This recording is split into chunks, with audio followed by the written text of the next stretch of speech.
Welcome back, everyone. My name's Terry Rooch, and this is Serious Automotive Training. I'm back at you with another module of mine from GM Powertrain Performance. This will be number 4 for GM Powertrain Performance. Today we want to talk about the two types of fuel injectors GM uses. We'll utilize the Tech2 to demonstrate to you the easy way to make a snapshot and plot the injectors for each bank. We'll also make reference using our computer-based training. And of course, if you don't have a Tech2, we'll utilize the Fluke meter, the Fluke 87, to show you how to pick up these readings from the injectors.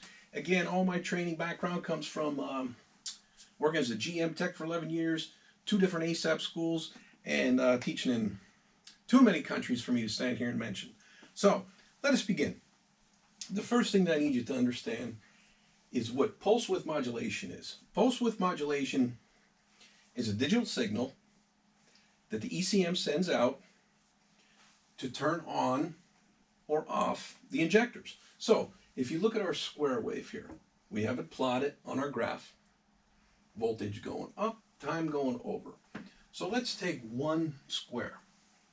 If we separate it 50-50, it's 100%, that pulse width is 50 on, 50 off. Let's go to the next pulse. Again, square waves, DC voltage. So this would be the voltage coming right out of the fuse from the ignition. This would be the ground, the ECM. This would be the on time. Let's look at this one. 25% and 75%. There's 100% of that pulse, where 75% will be on. A little richer.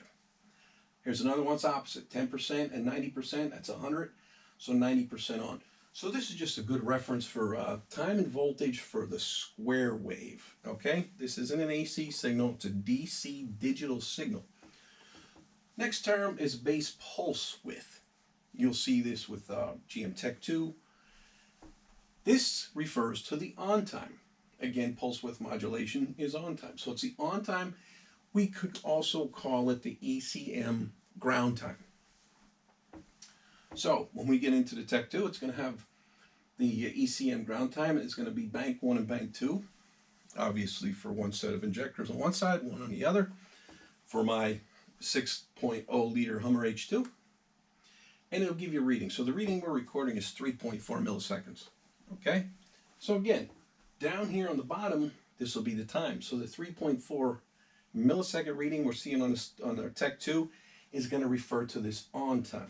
So let's swing it over here. Let's take a back up here and look at our injector. So this is a throttle body injector. Again, we're dealing with the on time. The pulse width modulation is the on time. So 2 different types. Saturated switch, peak and hold. Let's talk about them. So, before we get started, extra reference material. You can buy this on eBay. It's a great source. It's an excellent book. All type of graphics in here for using a Labscope, which if you don't have, no problem. We'll use Tech2, or we could use our Fluke meter. I also make reference to since I always talk about my 95 Corvette ZR1, I have the Fuel and Emissions book. It's a really good book. Hey, voltage hasn't changed since before time. So, let's look at the top one, the saturated switch driver. So inside the ECM, the ground is pulled low to turn the injector on. The voltage comes from the ignition side of the house through a fuse right to the injector. So you could pop each injector harness off, get right in there, and you could check battery voltage on each injector, okay?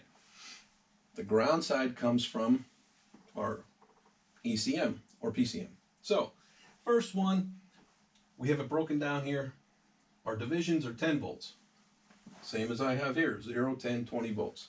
So, right here is around 12 volts. The time is broken down to 5 milliseconds, so each of the increment divisions on the bottom is 5 milliseconds. Now remember the reading I got in my scan tool was 3.4. So we're right in the right range if you're using a Labscope. 10 volt, 5 millisecond. Tune it in right there to get your picture. So again, voltage, time. saturated switch. These are commonly used for the 12 to 16 ohm resistance fuel injectors. So for example, my Corvette LT5. So if you look, this is where the voltage comes in, 12 volts. Bam, the injector's turned on, it's pulled low. Here is where it's released, and this is where you get that inductive spike because it's an electromagnetic field and it has to release. So it spikes up, comes down, it goes back off. So this is a common picture of a saturated switch driver. Okay? So again, 10 volts on the upscale division, 5 volts on the bottom. So let's go to the peak and hold injector on the next slide using our computer-based training. So the peak and holds, they're used for the 1 and 2 ohm, your throttle body injectors, older GM trucks with 2 fuel injectors and 1 throttle body. So the way these work, because they have a low resistance, they use higher current. We'll see the 10 volts coming across on the scale, which is around 12.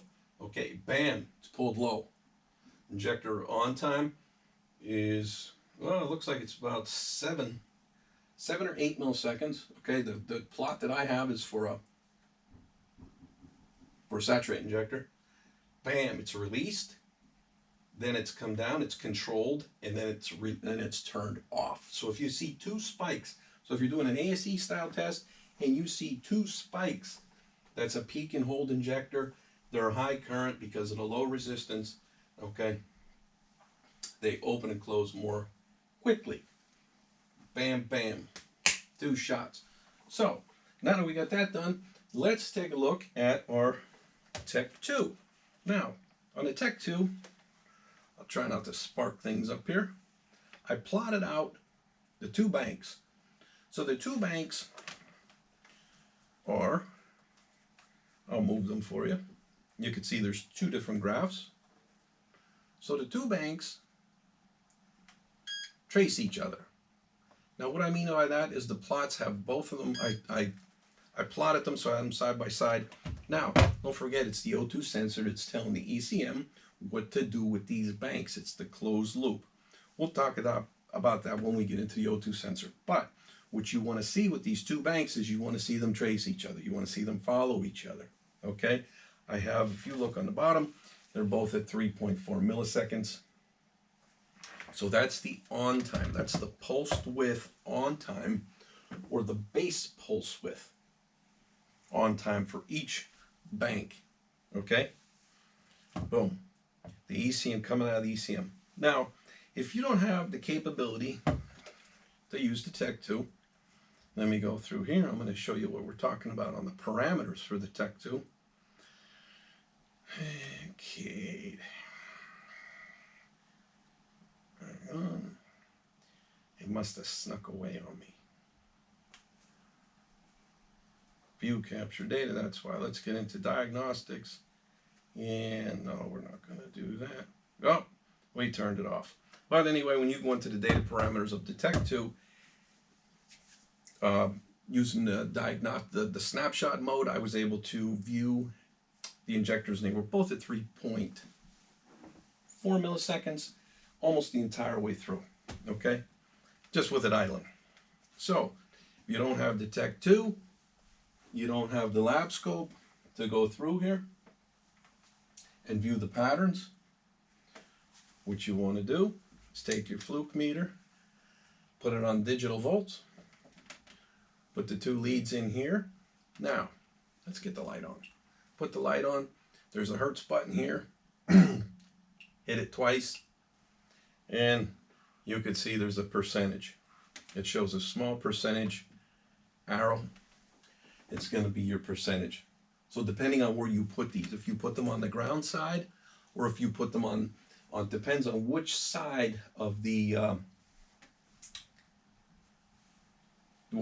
injector. Do you want to see the ground side, because that's the on time? So the ground side going back to the ECM, if you could probe it, it's going to give you the percentage reading.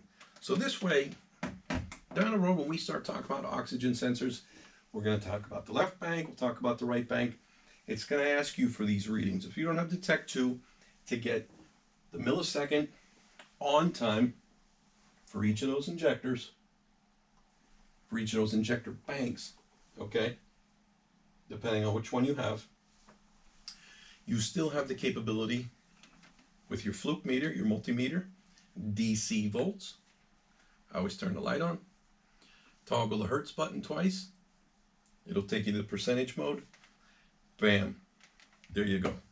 So, again, just cover what we talked about. We talked about time voltage for our digital square wave. This is an ECM output, PCM output. The big fat term is base pulse width. Pulse width, which is on time, also called ECM ground time. It's bank 1, bank 2, depending on which side of the engine. We're going to get readings from both. 3.4 milliseconds is what we were tracking here at idle. We looked at the 2 different patterns. These come from Labscope. It's on a 10 volt scale. 5 milliseconds, bam. We took a snapshot of that one injector. It's pulsed on. So this is the ground. You can see it's less than 5 volts, so this one will be close to 3.4. When it's released, it's deactivated. That sort of spike comes up, and then it levels off. The second one, peak and hold, bam. It's on longer. It's released. We get 2 spikes, 2 deactivation spikes, one here, and then the current is actually controlled and then released again. Okay? So, any questions for me on fuel injection? We'll get into the heated O2 sensors on our next topic. I think we're all caught up here with fuel injection, fuel injectors, the balance test, the coil test, and obviously checking pressure with the fuel regulator. So the next one we'll start into the heated O2 sensor. So we'll get into the feedback system, the closed loop system. So any questions for me? SeriousAutoTraining@yahoo.com. Follow me on LinkedIn, Terry Rouge, or hey, just give me a shout out on YouTube. Again, have a great Halloween weekend, and thanks for tuning in.